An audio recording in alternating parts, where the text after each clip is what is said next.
Bonjour à tous et bonjour à toutes, je suis extrêmement heureux de vous retrouver aujourd'hui pour une nouvelle vidéo dans le cadre de Légende des jeux télé. Aujourd'hui, c'est avec beaucoup de plaisir que j'allais faire une mise en lumière, c'est celle de Léo des 12 coups de midi. Plusieurs l'espéraient, plusieurs me l'ont demandé et elle est tout à fait légitime.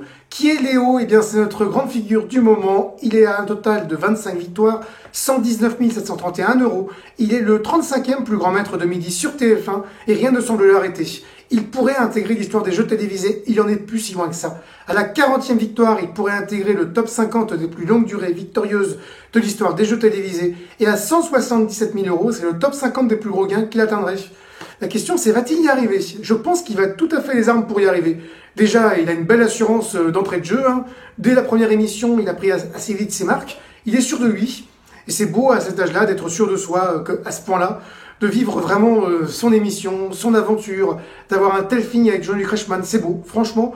En tout cas, je pense que pas mal de critiques sont illégitimes, parce que quand on est jeune, c'est bien de garder un peu de part d'innocence, on va dire. Je suis tenté de dire qu'il vit le jeu, quoi, tout simplement. Il vit son aventure. Je pense pas qu'il se la pète forcément. Je pense juste qu'il vit son aventure. Voilà, j'insiste là-dessus. Il vit le moment, il s'éclate, c'est le moins qu'on puisse dire.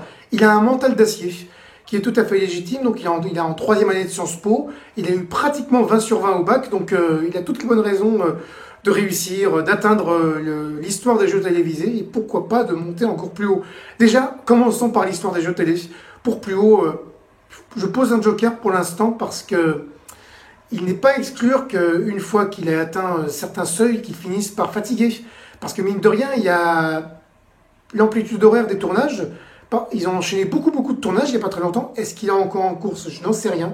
Mais toujours est-il que plus on enchaîne, plus on fatigue et moins on est sûr de soi pour la suite. Donc je pense qu'il va aller loin, mais on n'est pas sûr du tout de ce qui va arriver. En tout cas, je lui souhaite sincèrement d'y arriver. J'espère pouvoir le rencontrer en interview par la suite. On va suivre tout ça de près, poursuivre la belle histoire de notre grand Léo. Espérons qu'il rentrera dans les classements historiques de Légende des jeux télé. N'hésitez pas donc à vous abonner à cette chaîne YouTube, à activer la cloche pour recevoir une notification dès qu'il y a une nouvelle vidéo. N'oubliez pas de mettre un petit pouce vers le haut pour le référencement. Vous pouvez retrouver ces fameux classements des durées victorieuses et des plus gros gains sur legendesdesjeuxtélé.com. Vous pouvez également sur ce site retrouver le blog avec tous les articles que je mets régulièrement.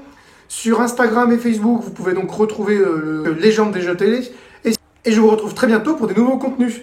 Merci à tous et à toutes pour votre fidélité. Arthur du Grand Slam triomphe très haut en ce moment. Il se rapproche du record de France 3 après avoir battu le record de slam. Y arrivera-t-il? On suit tout ça de près. Pour ça, il faut rejoindre les différents réseaux. Allez, ciao les amis!